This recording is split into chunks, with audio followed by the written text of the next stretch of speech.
Good morning, everybody. Welcome to another day of Mark Part brought to you by Mike Bjork. Today is Tuesday, and it's December 11th. We got a couple economic news releases to go over today. This week's kind of lighter, but we do got some important ones. Today we got the NFIB Small Business Index for the month of November, excuse me. And this is an index that kind of measures the optimisms for small businesses, which is important primarily because they do create the vast majority of the jobs out there in the U.S. And on this index, we had back in October 107.4, and it did drop down to 104.8. Still a pretty good number. This is the lowest we've seen it, though, however, from since May. So it's not that we have been low. We've been down this level before, but it's not like too far down. But this is the lowest level we've seen this since May. And obviously, there's been a lot of news with the economy. Concerns about the economy, where it's going and stuff. And right now, they're kind of thinking where it's peaking.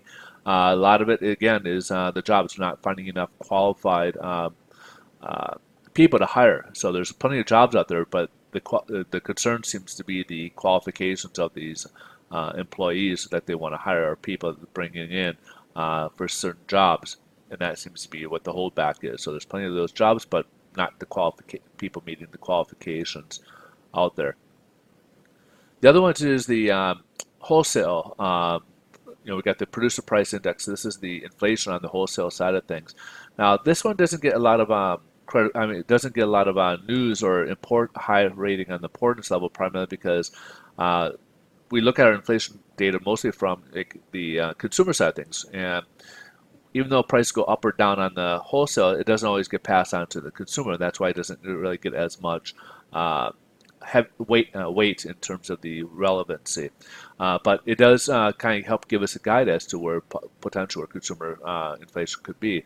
So as you can see here, October went up 0.6%, which is pretty large. And it was projected to go down 0.1% in November, but it went up 0.1%. And this is primarily because we had we have a pretty big drop in oil prices from October to November. Oil prices were peaking right around $80 a gallon or barrel, excuse me, and now they've been down to about now they're down to about $50 per gallon. I'm sorry, not gallon, excuse me, per barrel, and this dropped actually from 2.9 year-over-year percent to 2.5%. However, if you strip out the food and energy, so oil doesn't play much of a part, we went up 0.5% in October. Forecast was go 0.1%, and it went up a little bit more than that at 0.3%. And this rose year over year from 2.1 to 2.2%. So again, that's really what we look at is the core, because with the food and energy, we have it's too much of a variable where we can't control it, and we want to have that. We want that basis where we can work with, and that's why we kind of look more at the core on these. So right now, the stock market is up, and it's basically taking the news from negotiations with China. There's some renewed optimism. Apparently, the vice premier in China and our U.S. Treasurer, Steve Mnuchin, and other people in our Trade Department are working with negotiations. They're kind of getting back to the table, trying to wave off some of the past issues, like the rest of the CFO of Hawaii and Canada. And it looks like they're trying to work through things. So instead of having this big detente, they're getting back to the table and trying to work through. And one of the things that they are, it looks like they're going to be announcing, hopefully other items as well, but one of them looks like China is going to reduce the tariffs on autos, U.S. autos, from 40% down to 15%. So stock market, of course, is really liking this and is moving upwards. So they're kind of rebounding a bit today.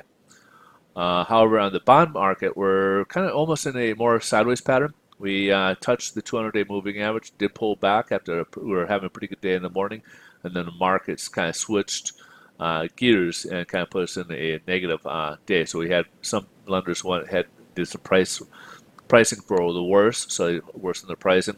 Today, however, pricing is going to be about the same. We started the day, as you can see, much lower.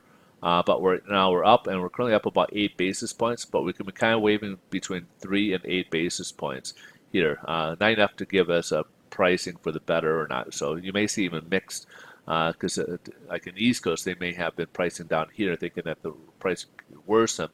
And again, So you may see a little bit of mixed pricing out there on the mortgage-backed securities.